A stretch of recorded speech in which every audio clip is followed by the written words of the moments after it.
Hello, I'm John Walter, instructor for English 302, sections M01 and M03, and in this lecture I'm going to give an introduction to the enthymeme. A quick overview of the lesson before we jump in.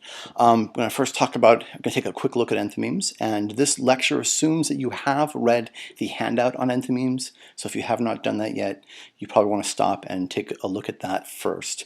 I'm going to point out some of the highlights from that handout, but I'm also going to extend the ideas there and talk about issues that emerge out of the handout and give some examples. So you want to take a look at the handout so you understand, have a basic understanding of what I'm talking about before you get to me talking about it.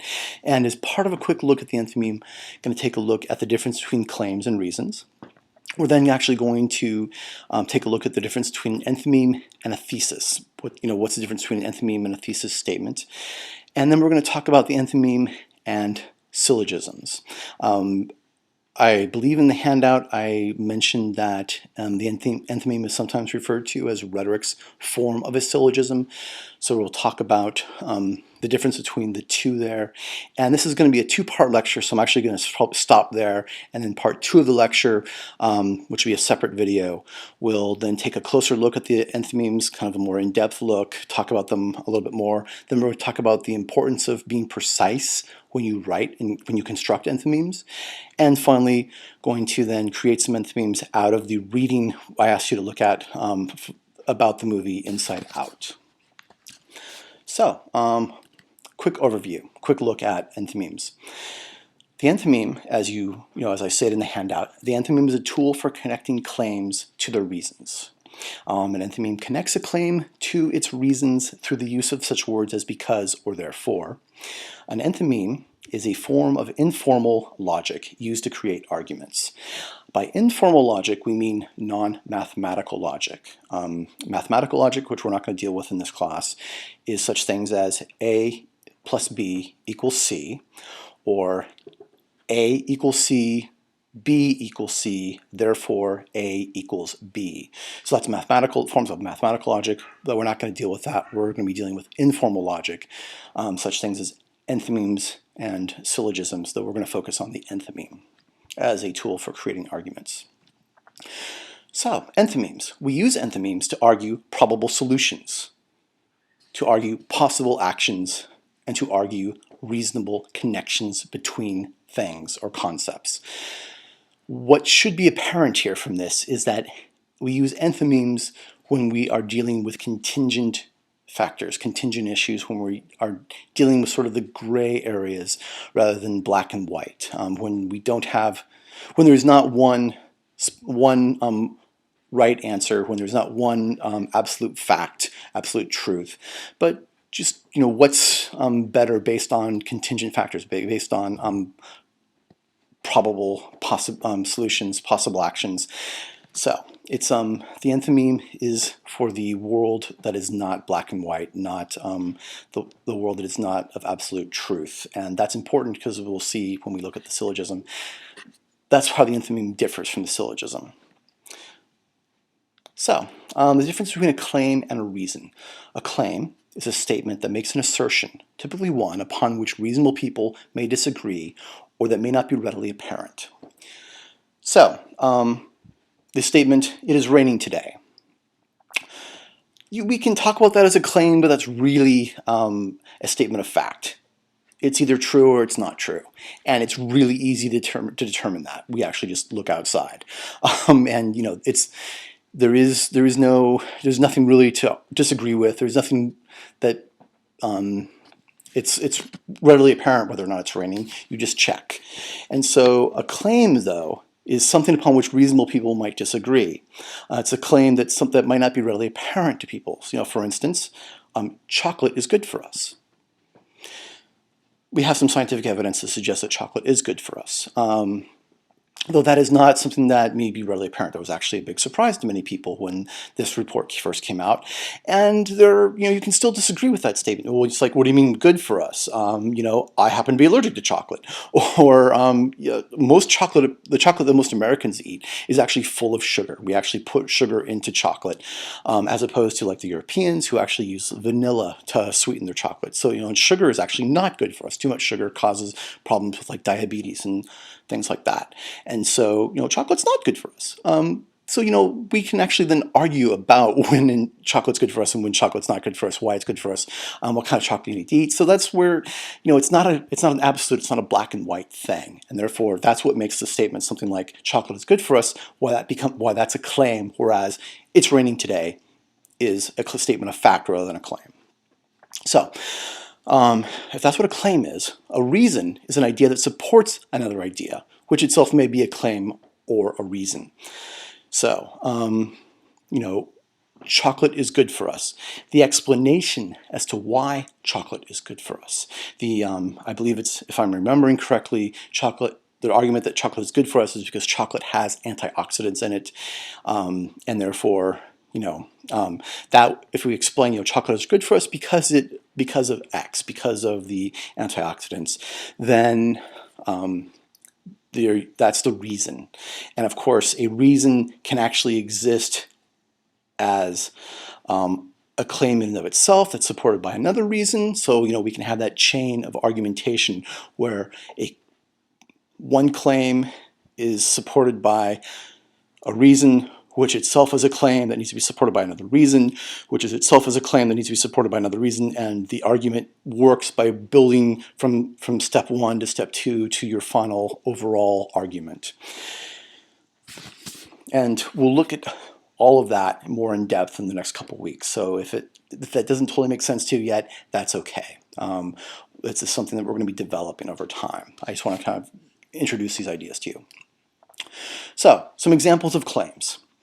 Cats make better pets than dogs for busy people.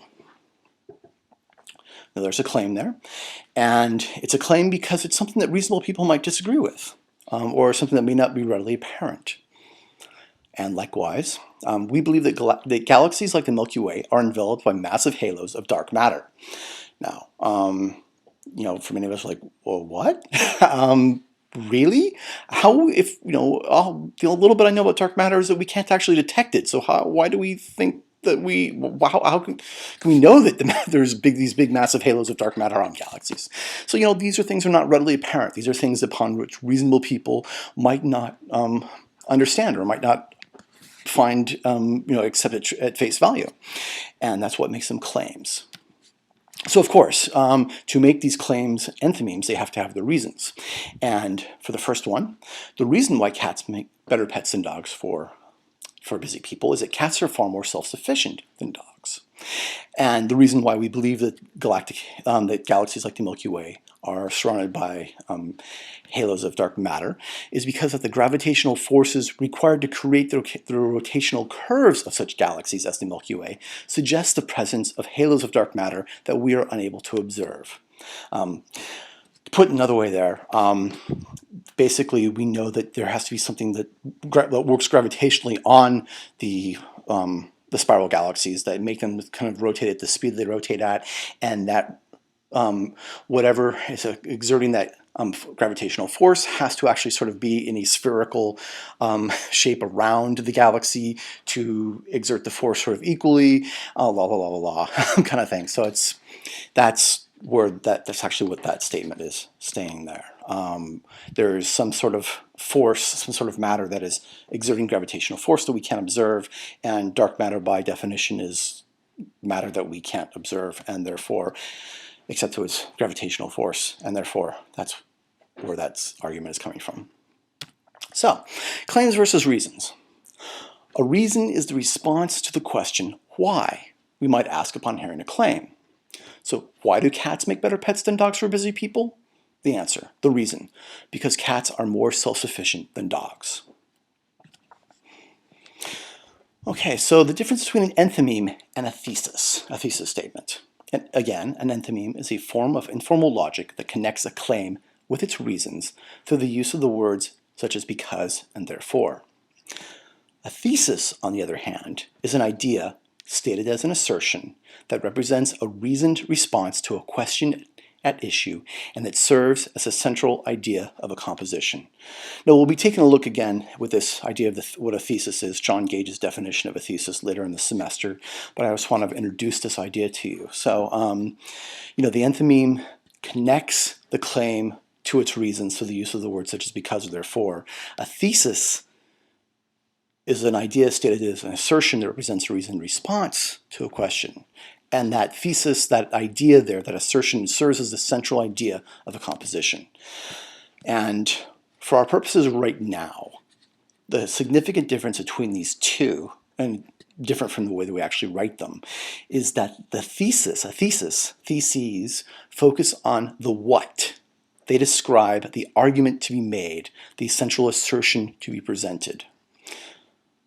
It's a statement of, a thesis states what you're going to, the argument you're going to make in your essay, or the argument, what you're actually stating, you're claiming in your argument. An enthymeme, on the other hand, describes how the argument is made. An enthymeme describes the claim and the logic that connects the claims to its reasons, to the ways in which the claim is supported. Okay, so the difference between enthymemes and syllogisms. As I noted just a few minutes ago, sometimes an enthymeme is referred to as rhetoric's version of a syllogism. And the reason for that is that syllogisms come out of what's known as dialectic. Both enthymemes and syllogisms date back to ancient Greece, people like Aristotle and Plato. And actually, Plato was really big on dialectic. He didn't have much use for rhetoric.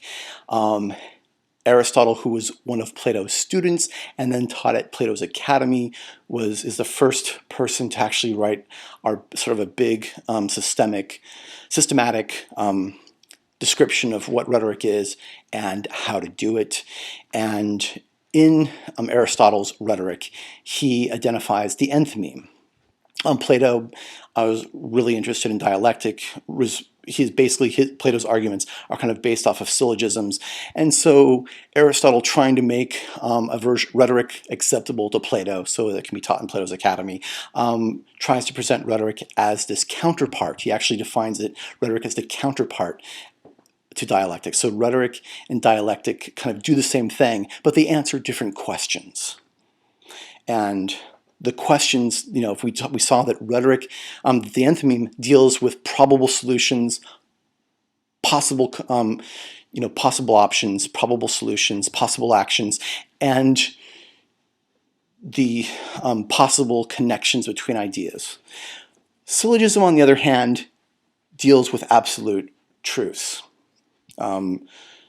So that's where the two actually are counterparts to each other. One, we use the syllogism, we use dialectic when we are trying to answer questions of absolute truth, when there's something to actually know, when the issues are black and white. We use the enthymeme, we use rhetoric when we don't have access to absolute truth, or it's not a question of absolute truth, but it's a question of what is the best thing to do or the most likely thing to be happening based on all the contingent factors that we can account for at the moment.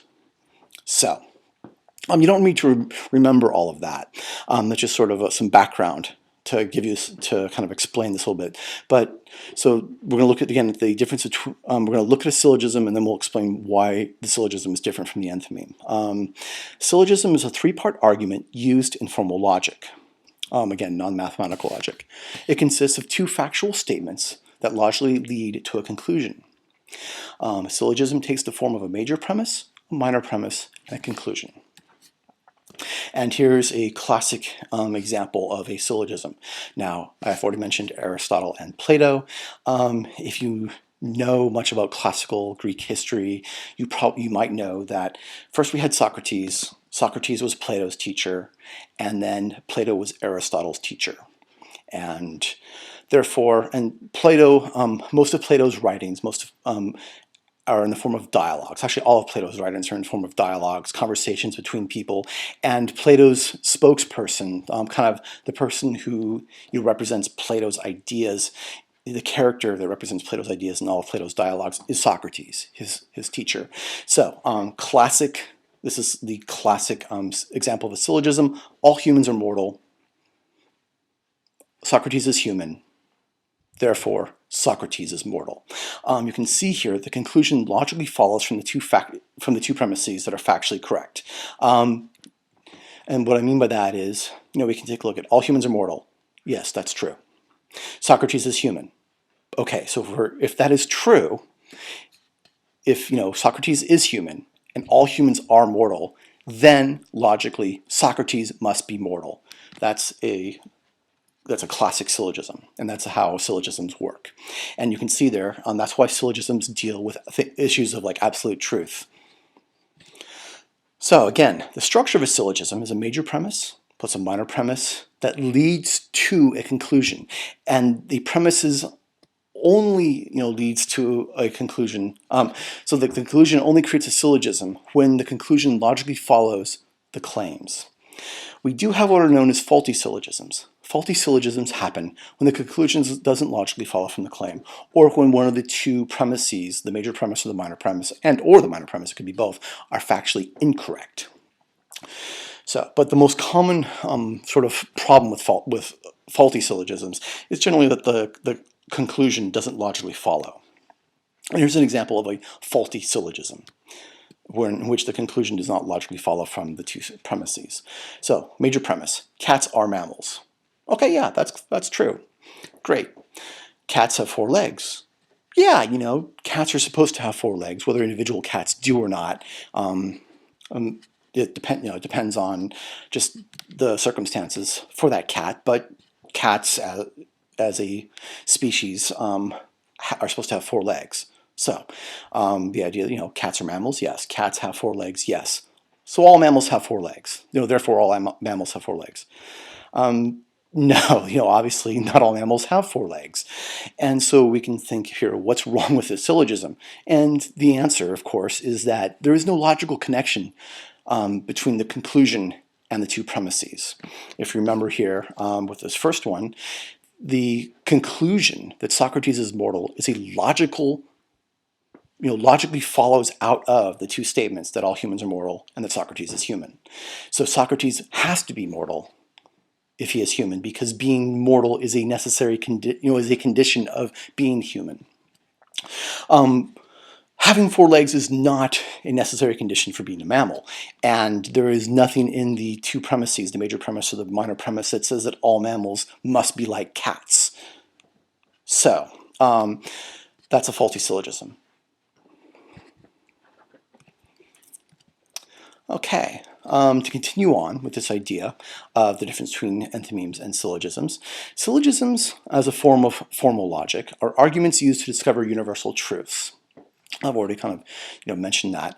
And we can actually take the factual statement, it is raining today, and we can turn that into a syllogism.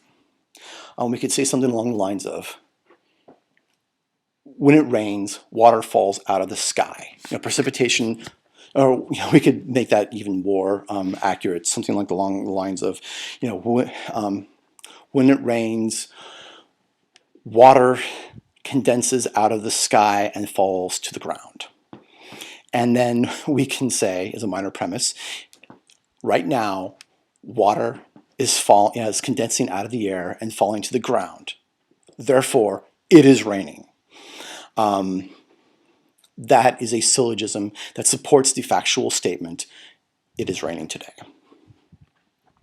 An enthymeme, on the other hand, the enthymeme as a form of formal logic, on the other hand, is used to help us to choose between options and to help us find answers and solutions when the issue is not about absolute truths, or when we aren't able to determine absolute truths with certainty. So we use enthymemes to argue probable solutions, possible actions, and or to make reasonable connections.